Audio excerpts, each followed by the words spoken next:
baga jala bultii ayyaana irreechatiin isin ga'e Oromoonni martinuu fayyaa nu ta'a fayyaa isin hawwina.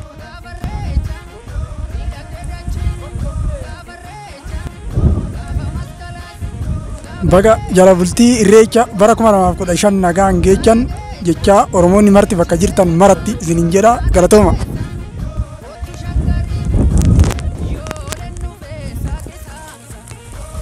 Akkam jirtu kabajamtoota hordoftoota daawwattoota chaayinaalii keenya baga jala bultii ayyaana irreechaatiin isinin ga'e jechuun barbaada.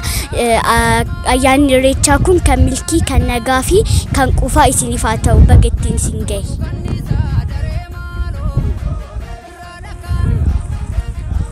Baga jala bultii ayyaana irreechaa bara 2015 baga nagaan isin ga'e. Ayyaanni irreechaa kan quufaa, kan gabbinaa, kan ayyaana gaarii ittiin of ooltan isiniif haa ta'u.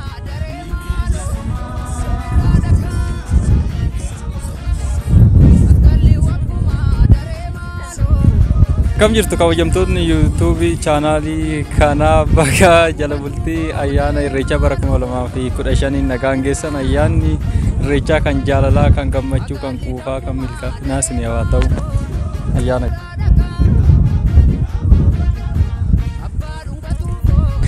jirra jirtu Oromoonni martuu baga jala bultii ayyaana irreechaa 2022 isiniin ga'een jedha. Baga walumaanuu nuun ga'e. Jirra jirtu jecha baga ayyaana jala bultii irreechatiin waliin nu gahee wal argaan keenya irreecha Finfinnee fi Bishooftuu.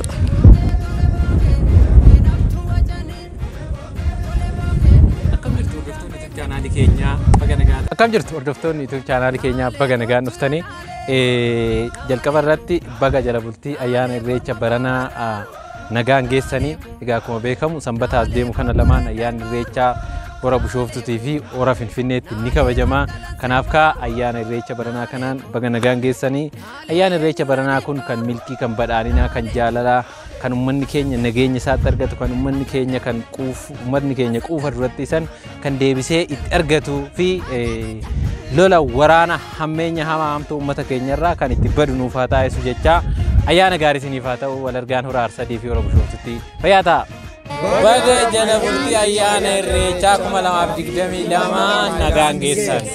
Ayyaanni kun kan milkii, kan jaalalaa, kan nagaa akka isiniif ta'u abdii guddaa qabna. Fayyaa ta'a, ayyaana gaarii. Harkatti barjiidhaa qabanne uumaa buuma masaan saganne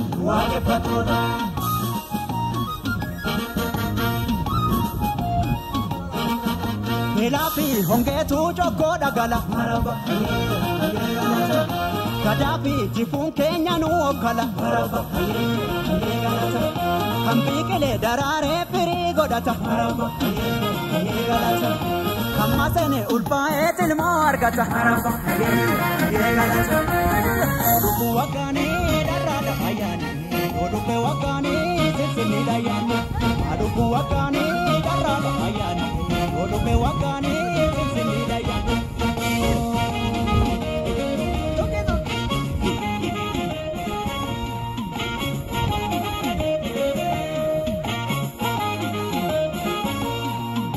Umaha gurraacha gurraacha uumamnis gurraacha reessi yoo birraan dhufu galanii rabbiif gumaacha badheessi kan tulluutti bahanii birraan gara malkaa dhugaan ilma rabbiiti kadhadhu eebbiisisa harka'e.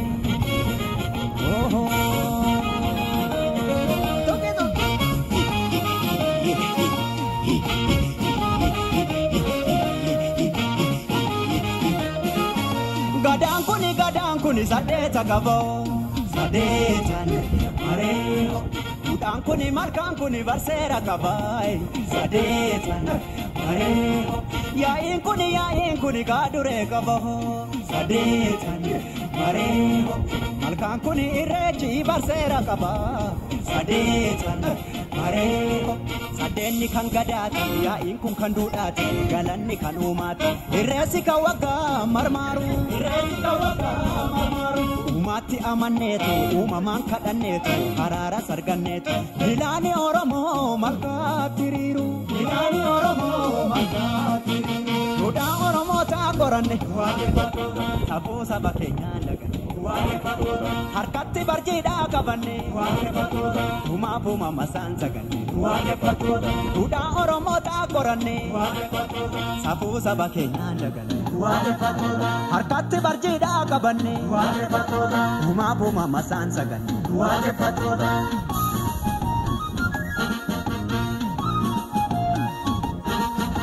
Elafi hongeetu chokkoo dhagala Gadaafi jifuun keenya nu okkala kan biqilee daraaree firii godhata kan maseene ulfaa'ee tilmoo argata lubbuu waggaanii dharraadha ayyaani lubbuu waggaanii sinsinniidha ayyaani lubbuu waggaanii dharraadha ayyaani lubbuu waggaanii sinsinniidha ayyaani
Uganil marabiti kadatu episi saharkai